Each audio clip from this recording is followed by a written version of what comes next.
for I trust in you. I say, you are my God.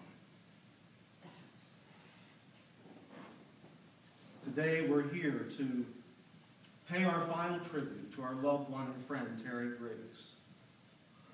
We're reminded in the Scriptures at this time when we say goodbye that in John 14, as Jesus prepared to leave this world and his disciples, he said, do not let your hearts be troubled. Trust in God. Trust also in me, for in my Father's house are many mansions, and I am going to prepare a place for you. Jesus reminds us, I am the resurrection and the life. He who believes in me will live. And even though he dies, whoever lives and believes in me will never die. At these times, floods of memories come back. Our minds go back to funny times, good times, and you take comfort from the things that you remember. Terry and I had a special, unique connection in that we were the two ministers of the family. I met my bride through Deb and Terry. They were her pastors. And I believe that when Terry came to meet the family, I was the one that met him, I think, at Blackie's Auto Body on Route 51. To take a very nervous Terry to meet the Hamilton crew. And we shared conversations together. We discussed theology and life. Many, many happy times together. And we're reminded that those times that we have, there's a season for everything in life. Terry was born in a farming community, and we all know how he loved his garden. He was so proud of his produce and his jams and jellies. And Ecclesiastes has this farming theme and reminds us there's a time to be born and there's a time to die. There's a time to plant and a time to harvest. A time to kill and a time to heal. A time to tear down and a time to build up. A time to cry and a time to laugh. A time to grieve and a time to dance. We all know that Terry could be very serious. And yet Terry could laugh too. As I looked at a lot of the pictures and you see that sheepish grin of his, you can see him in times of humor. And I thought again about the connection between Dad and Terry, that same sheepish grin, you know. As I was listening to the poem here of Dad, as we recorded those poems, he sat in my living room with a cup of coffee and that sheepish grin of Dad. And Terry kind of had that similar sheepish grin. That she reminded you of kind of an ornery child. You don't quite know what they're up to. Those are special thoughts as we go through this time together. In a little bit, we'll give you the opportunity to share your memories together. As I watched the video, I saw the smile as Deb and Terry renewed their vows together in that special moment just a month ago today. And though we grieve today, we rejoice in that joyous occasion that now will hold meaning beyond the deepest of words. We're reminded of a love that endured a lifetime. The Scriptures are replete with examples of remembering. I remember someone telling me in seminary, one of my peers did a thesis actually on the idea that the word remember in the Old Testament, the Hebrew word for remember, was the most used word in the Old Testament. Because the children of Israel were constantly being reminded of God's goodness and His grace and His call to them. He did not want them to forget. And memories are something which both challenge and comfort us in our life today.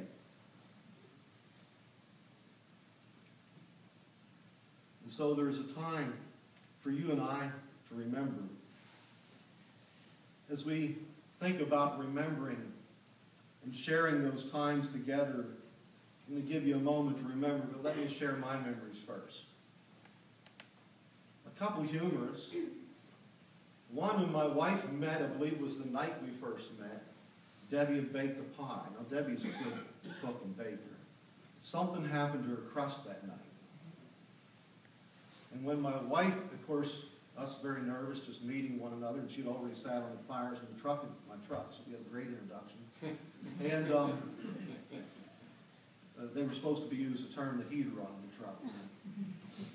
And she cut into the pie, and a piece of that pie shot over and hit me in the face. I don't know if Debbie remembers that, but she was so embarrassed about her pie crust. I remember the time you and Terry made special pizza sauce. And, you know, Terry was very scientific about things, and he had it all calculated how much red pepper you were supposed to put in this pizza sauce.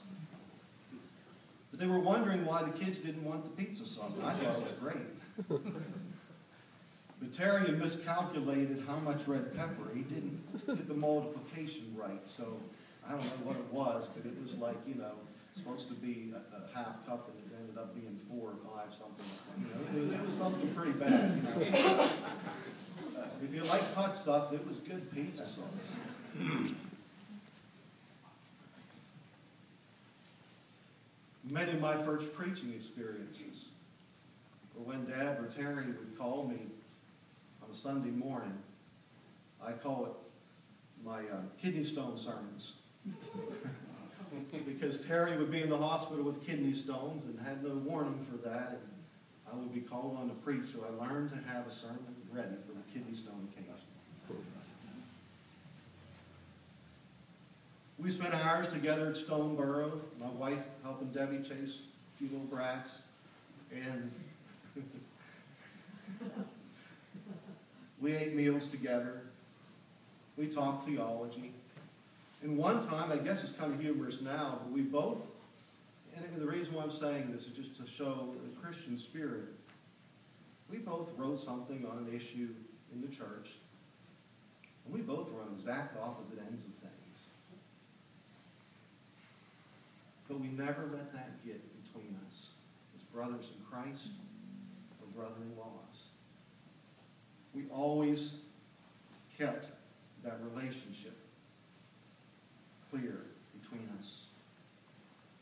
And we all remember Deb and Terry coming to the Memorial Day picnics, unless you left before they got there. Terry was usually up canning or doing something till late in the morning, so, you know, I think Patty would usually try to move the time up for Deb and Terry, so their time to arrive was usually supposed to be different than ours. You know, if we said 9, they would be there by 1 or 2. We'd say noon, they would come as everybody else is packing up to leave. You know, so at least you had the dessert that they brought. You know. Terry was a brilliant man.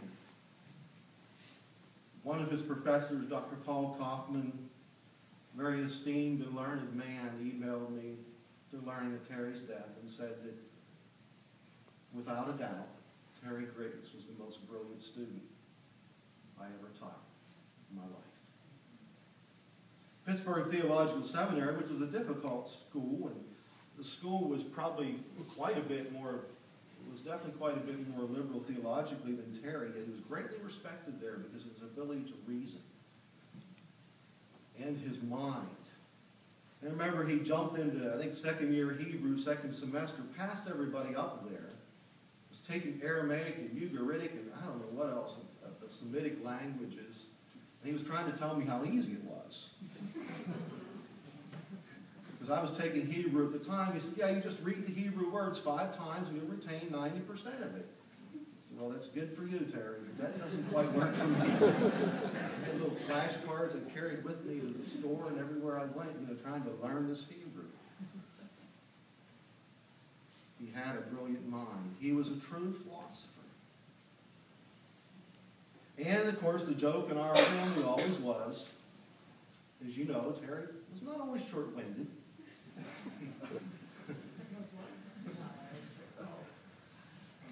And so when we'd have a big family gathering, some of the family would suggest that Dan does the prayer for the meal. So we can eat. And as I mentioned a moment ago, we all knew he was always so proud of his jams and jellies, and he made some pretty good ones. He came to be kind of an amateur chef. He loved his family and God. We spent some time when we were in Mississippi. They would come down since we were away from family. We weren't always able to get home. Deb and Terry would sometimes spend Christmas with us, and we went up there a couple times with the kids to roam around on cotton pickers or whatever. And I could tell you stories about the kids from those trips, but maybe I should. I do remember the little church I was pastoring, Josh riding with us to church. He's winding down the window. He's whistling all the girls on the way, you know. I said, Josh, I'm the pastor of this church, you know. He probably doesn't remember that, but I do.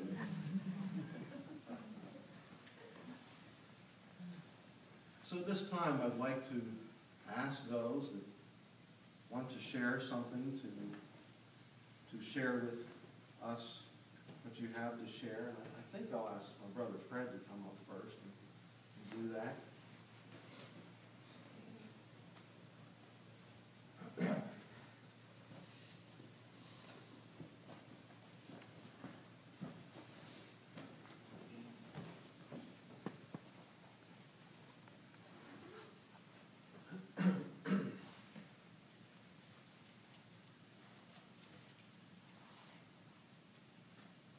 My first memories of Terry go back to when my big sister first introduced him.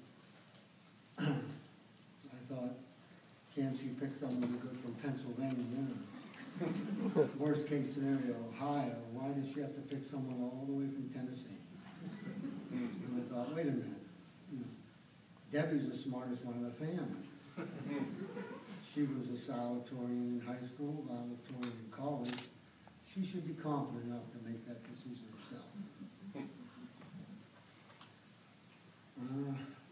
Getting to know Terry was a confirmation that it was a good decision.